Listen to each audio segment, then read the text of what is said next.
Africa 24. This program is brought to you by the AfCFTA Secretariat. Africa's civil aviation plays an essential role in the continent's economic integration and regional connectivity. By facilitating trade and travel, it contributes significantly to economic growth and regional cohesion in Africa. To discuss the challenges and opportunities of the civil aviation sector in the framework of the AfCFTA, we welcome Mr. Allan Kilavuka, CEO of Kenya Airways. Mr. Kilavuka, welcome to Africa 24 English. Thank you very much, Catherine. It is a pleasure to have you with us. Here goes the first question. The second edition of the Biashara Africa, under the theme, Dare to Invent the Future of the AfCFTA, offers an engaging platform for ongoing dialogue between the African public and private sectors on the challenges and opportunities of the processes of building regional and continental trade value chains. How can this event help to create investment opportunities on a continental scale when it comes to aviation? Thank you very much. And I want from the onset to say that these discussions are important because we need to move the needle. We need to move things quickly and faster. And so opportunities of discussing among private, public sectors are important because it helps us to move the needle. It helps us to actualize this very ambitious product of Africa Continental Free Trade Area. And what I would say is the discussion really need to focus or center around the challenges, opportunities, and how we can get things done. Because the one thing that we don't do very well in Africa is getting things done. We have very good programs, very good policies, but now organizations or events such as this is to help us to determine what are the barriers for us to achieve what we have set out to achieve. Well, you spoke about the barriers. Here comes the second question. Data from the United Nations Conference on Trade and Development show that intra-African trade currently accounts for only 18% of the continent's total trade, compared with almost 68% in Europe or even 59% in Asia. Tariff and non-tariff barriers are to blame for this situation. In the aviation sector, how do you think we can help change this situation? Yes, this is a fantastic question because we believe that aviation is one of the solutions to alleviate these very unfortunate circumstances where we don't trade with each other. We are a connector. Aviation is a connector.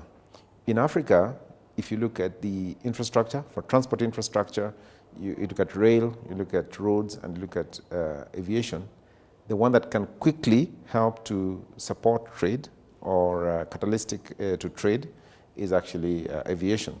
And also, Africa as a whole is a large continent. The mass in Africa is large, second largest continent in the world. And for us to move from one place, Nairobi or Kigali, to Lagos, it's much easier to use the air.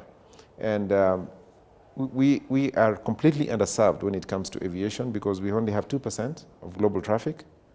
We need to move to at least 10% of global traffic for us to have meaningful connectivity amongst ourselves. So, I'm talking about intra-Africa traffic. So aviation is going to be central to achieving the goals of Africa Continental Free Trade Area. Without that, I'm afraid it's going to be very difficult to achieve. You just mentioned the data that I had concerning the global traffic, which is 2% when it comes to Africa. I would like to know, what is Kenya Airways doing to change this narrative and facilitate integration by air? Yeah, so Kenya Airways is one of the biggest African carriers. So we fly to close to 40 destinations across Africa, and we are going to increase them. And flying in Africa, it needs a lot of resilience because there are many, many challenges flying in Africa. And I'll just mention 3 of them, which are important in aviation. One is the cost of aviation. It's at least 40% more expensive than anywhere else in the world. Second is infrastructure, and here I'm talking about the aerodrome infrastructure and the air traffic control. And the third is stability of organizations, of countries. And this is important because you have to overfly countries when you're getting to others. If you cannot overfly, say for example, when Sudan had a problem, then you have to go around Sudan. That increases your operation cost.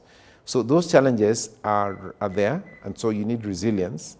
You need to have the staying power to continue operating in Africa. But even with those kinds of challenges, Kenya Airways is committed to continue increasing our footprint within Africa because we are an African carrier and we connect Africa to the world and the world to Africa.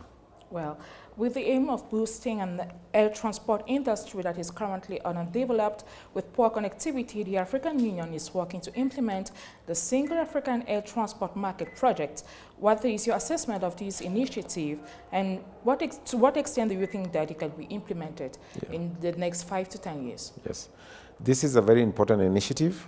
So first of all, it's not a novel initiative. In other words, it's been done elsewhere in other continents before. In fact, Africa used to have, at least West Africa used to have it, East Africa used to have it. So we had the East African Airways, which used to operate until 1977. In West Africa, an airline called AirAfrique was there for 41 years. So we were ahead of the curve. But we, Africa, have moved backwards. Of course, AirAfrique collapsed, East African Airways collapsed, and so we have gone back to the silos. So what needs to happen for us to actualize the single African travel market is to consolidate, because there are fears amongst separate African countries of bigger countries or more developed countries which have bigger airlines being able to swallow and completely control their markets. So to solve that problem, I believe it's important for us to consolidate aviation. This is what has happened in the US, this is what has happened in Europe, this is what has happened in Asia.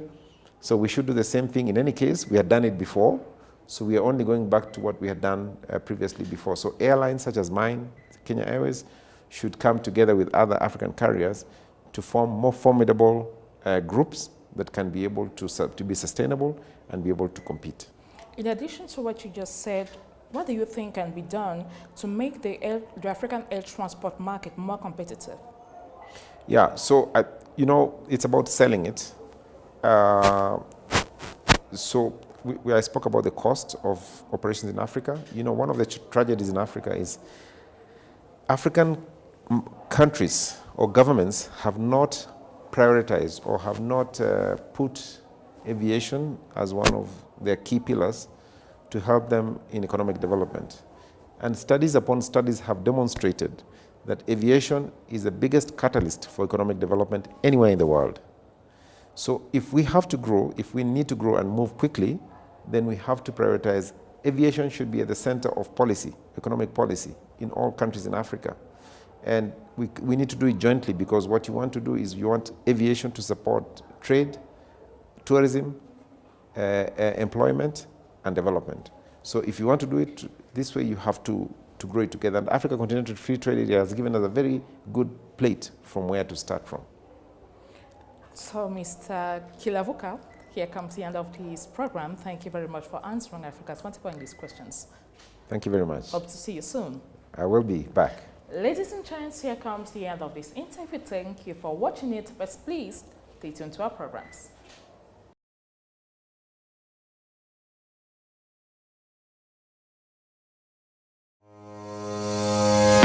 This program was brought to you by the AfCFTA Secretariat on Africa 24.